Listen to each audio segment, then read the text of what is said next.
This relatively simple idea may revolutionise pipeline maintenance in the oil and gas industry. Designed to work inside the pipe, the four-wheel drive battery-powered trolley has two wheel probes mounted on the front, which emit ultrasonic sound waves. The waves permeate the inner walls and detect hairline cracks in the structure. Working through a radio-linked computer, an operator controls the movement as well as recording any information. With most pipelines being buried under the ground, this system of testing the pipe internally could be a great money saver to the industry. There's been no way in the past, apart from physically digging up sections of line, excavating, removing the coating and doing surface crack detection methods in likely areas, but it's a very slow and costly process. The prototype has created worldwide interest, with the American gas company taking particular note. A test run on a 6-kilometre stretch of pipe in 3 weeks, to be watched by 20 oil and gas officials, could seal the future for the project. We're certainly hoping that it could be worthwhile in the future, but we've got to take it step by step at this stage, and we're not getting over-enthusiastic until we prove the reliability of the trials in Moomba in October.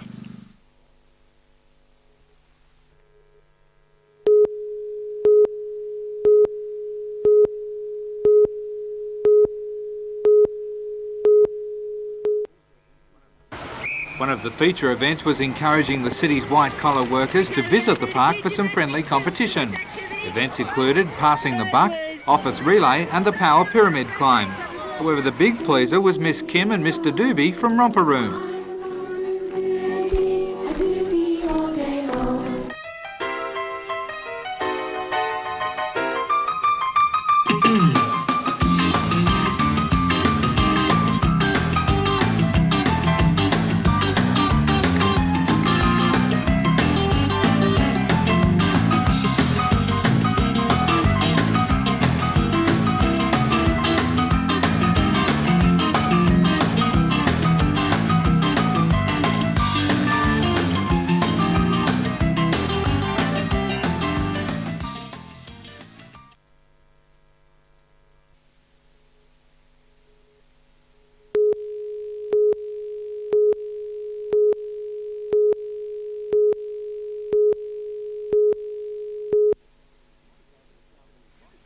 The dispute is over the council's Lothbury report recommending many of the outdoor staff jobs go to contractors.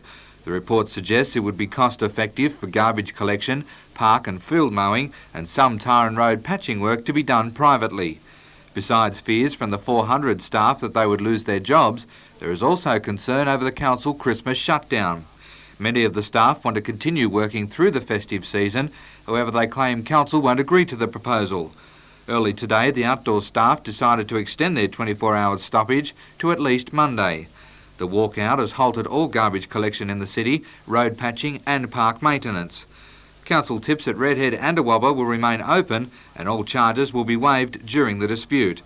A council spokesman says if contractors are brought in, there will be no job losses. Current staff will be offered positions with the contractors or transfers to other council departments. It's expected the case will go before the Industrial Commission in Sydney tomorrow. Darren Curtis for NBN News.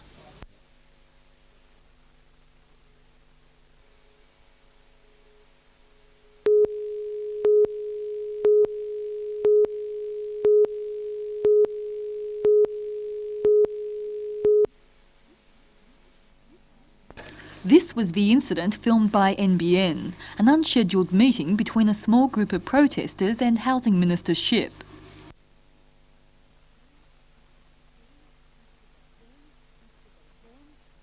Then this development.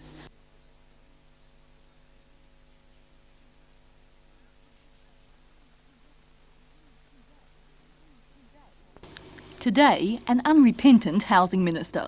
No, we're going to make a big deal about this, really. I mean, I think they will have to realise if they want to talk to someone, they do it in a courteous manner, and if they make a point, then to listen to the response, not just keep trying to shout a person down. Did you kick the petition? No, I pushed it back with my foot because it was thrown at me. We rolled the petition out on the ground outside, and he walked back towards it and kicked it. Just put the boot into it and kicked it away. Clearly, the protesters and the minister are at odds over whether this was a kick. In Gosford today, to open a new medium-density housing complex, Mr Shipp insisted his behaviour towards the protesters was appropriate. The blame, he says, lies with this man, the tenant at the centre of the clash. I've got no regrets about the incident. If he wants to and people want to put that sort of person forward, then they can expect a little roughing up if that's what happened. It really didn't happen that way at all, as you know, because you were there. Do you believe that you acted in an appropriate manner yesterday? Oh, certainly. I make no apologies for that. I mean, the man's a professional politician. We were quite civil. We started to ask questions and quite obviously had no intentions of dealing with any of those matters there, and he was more content, I think, with getting into the Perrier restaurant. The petition which sparked the dispute called on Mr Shipp to apply a moratorium to recent changes in public housing policy. With the petition still not in ministerial hands, the Newcastle Regional Public Tenants Council has vowed to continue the fight. I think it's disgusting and we will be taking it further. I'm going to be bringing it up at a management meeting, so we will be looking at ways to combat this attitude.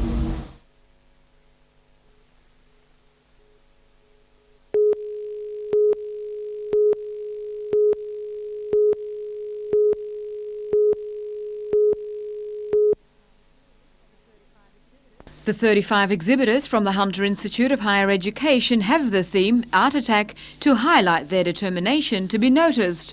The art teacher students are displaying a variety of works like these 3 black women.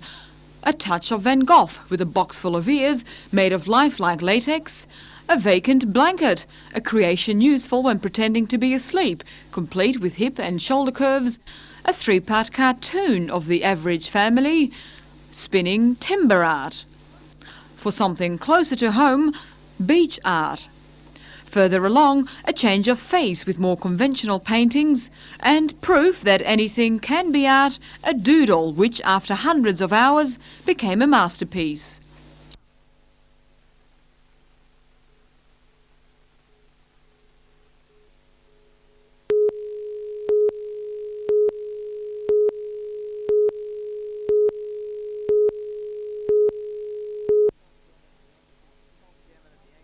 As chairman of the Anglican Consultative Council, Archdeacon Young helped set the international agenda for the Anglican Church. Issues such as women working in the hierarchy of the Church eventually come before his desk. In Newcastle, the Archdeacon is here to encourage and coordinate church activities, calling for a new type of multiculturalism with people of all denominations sharing the gospel. Archdeacon Young says his church is thriving, with 70 million Anglicans in the world today. In many parts of the world, it's increasing, especially I think in the third world. And the figure that I had is about every day 6,000 people are added into the Anglican Church worldwide.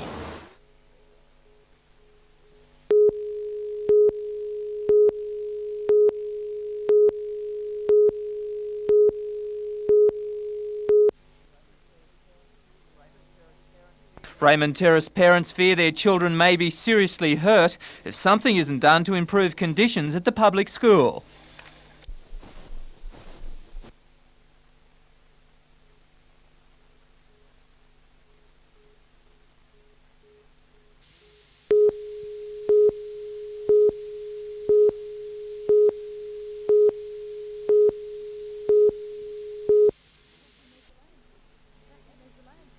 Kathy Mežulandzik is a Year 11 student at the St Francis Xavier College. Kathy studies Croatian for the HSC, but because classes aren't available locally, every Saturday at 6 in the morning she catches the train to Sydney to attend classes at Ashfield.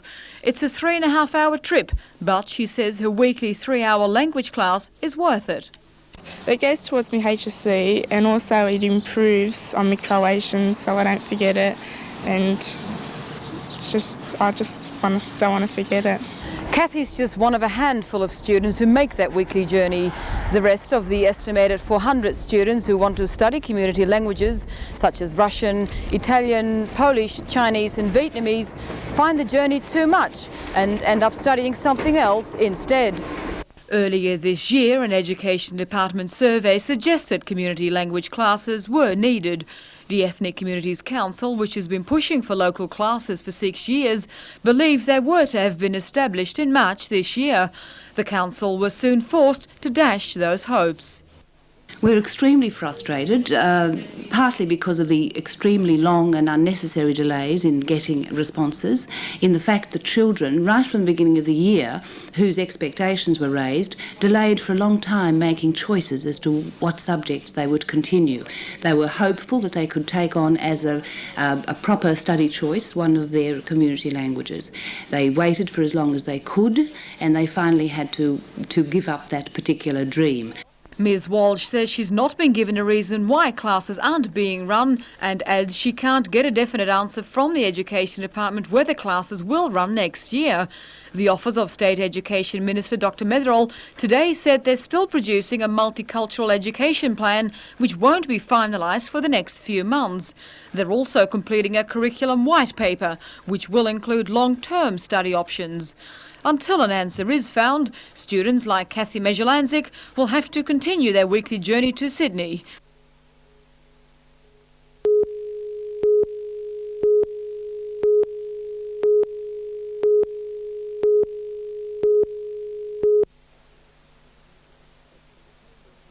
Extra detectives from neighbouring stations were called in today as police confirm they've made a major breakthrough in the killing. 89 teenagers have been interviewed, many more than once, and most involved with a party held at North Stockton Surf Club where Lee was last seen alive. Police know that certain incidents occurred at that party that caused Lee distress, and they say these incidents are crucial to the investigation. Today, 2 teenagers who police have been looking for during the past week were found in Sydney. They're being interviewed at the moment, but I don't anticipate much happening in relation to that. It's just 2 people that we've had difficulty in locating, and I don't think they'll be of much assistance. The case hinges on a crucial time factor, with the detectives checking and double-checking times given in witnesses' statements. The sheer volume of paperwork involved in interviewing 89 youngsters has been colossal, say police, with the 10 Stockton detectives backed up by another 10 colleagues from nearby stations to work around the clock. At this stage we're still looking at it. We've got to assess all the information. There's a volume of information there, and it just takes time. We've come to certain conclusions about certain things that happened that night, but really it needs to be looked at by not only me but by the group of blokes that have been working on it, and we'll make a decision then. This afternoon, Stockton Police Station closed its doors to the public as all the detectives got together for a lengthy round-table discussion to piece together the final moments that led to Lee's death. Rebecca Skinner for NBN News.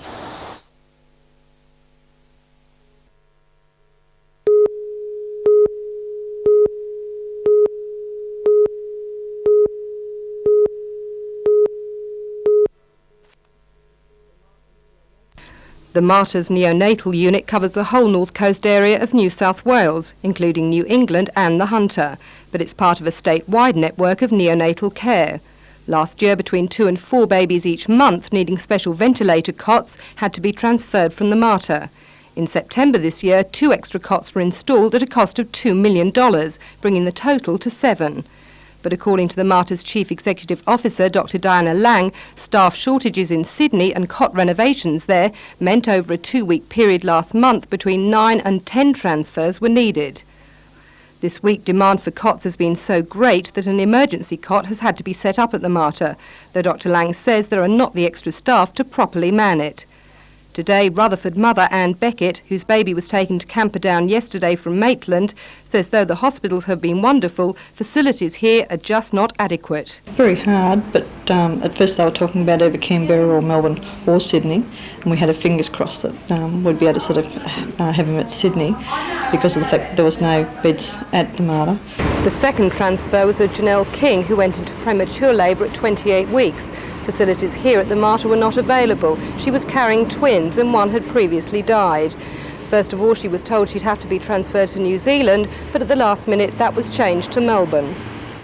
Her son was born there, but is now in a critical condition. Her family say the separation from her 3 young daughters has caused great distress, and further distress has been caused by the news that if Janelle is discharged from hospital, she will have to pay her own airfare home. Rebecca Skinner for NBN News.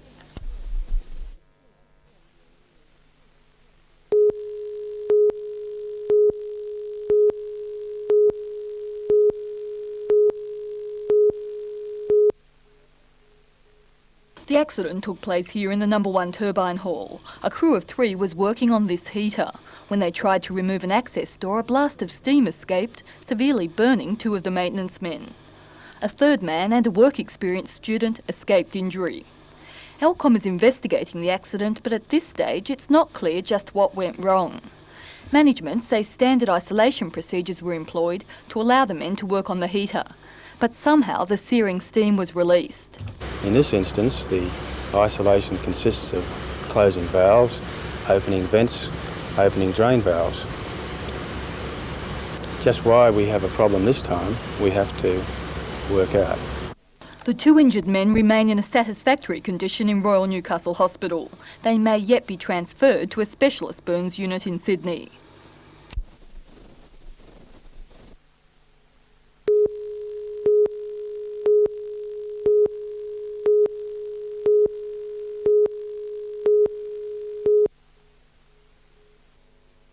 Every morning the Woodbury postman delivers an ever-increasing stream of mail to the home of Dawn and Barry Gilbert. All tell a story of tragedy, frustration and despair. It's a story the Gilberts know only too well. Last year their daughter Tracy Lee was shot dead by an ex-boyfriend. They believe the judicial system does not go far enough. It was only 8 weeks ago that the Gilberts and a few other families got together to share their grief and anger. Since then the response has been overwhelming. Phone calls, letters, with the families of victims as far as Queensland pledging their support. Through the letters come similar cries of anger over the inadequacy of sentencing, leniency towards convicted criminals, the lack of help for victims' families and the early release system. The family from Brewarrina that's coming in, Rebecca, their 20-year-old son was stabbed by an Aboriginal boy. He was sentenced to 14 years, I believe, and he served 20 months of that sentence. So they have reason to gripe as well as the rest of us. Another family is Lisa Parsons' mother. Lisa was murdered at Cockle Creek. Her murderer he spent only under 5 years in prison for Lisa's murder. Tonight the group holds its inaugural meeting at Beresfield Bowling Club, and it's thought hundreds of families from the Hunter to as far as Burke will be there, as well as local dignitaries and politicians. Only days before the most recent murder of Fern Bay teenager Lee, her grandmother decided to join the group. Lee's grandmother is supporting us as well. She believes that the system is wrong, so she is definitely giving us all the support she can give us too. Over the weekend, these unofficial posters were displayed around Stockton, where Lee died. Though grandmother Margaret Heyman may not be able to help find the killer, she can support a group which she believes only wants a fair go for victims' families.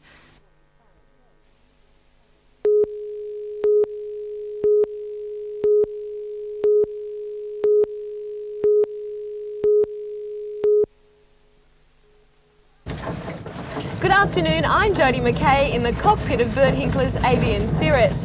This is a life-size replica of the plane flown by Hinkler on his historic journey from London to Sydney in 1928.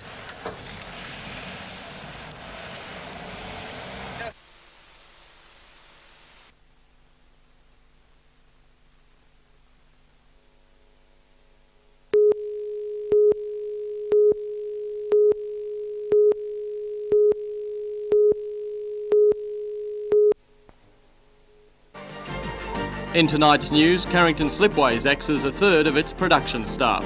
124 men have been issued dismissal notices. The company blames the loss of the frigate contract. For all the news, join us tonight at 6.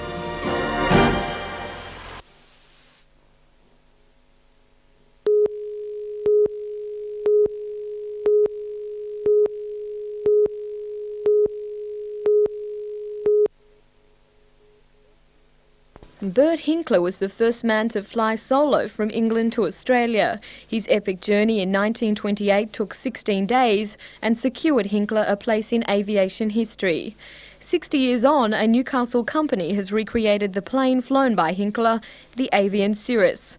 It's taken Austria High-Tech 10 weeks to build this life-size model, with every detail from the propeller to the Cirrus engine exact. The plane was designed from a set of model aircraft drawings in an old aviation magazine. They were turned into life-size patterns and transposed onto plywood. The result is the first model aircraft of its kind in Australia. The $40,000 replica is to be the focal point in a new shopping centre in Cairns. With the plane now built, Austro High-Tech is searching for new challenges. They've already constructed a space shuttle replica for NASA and now have their sights set on recreating the Hindenburg. Jodie McKay for NBN News.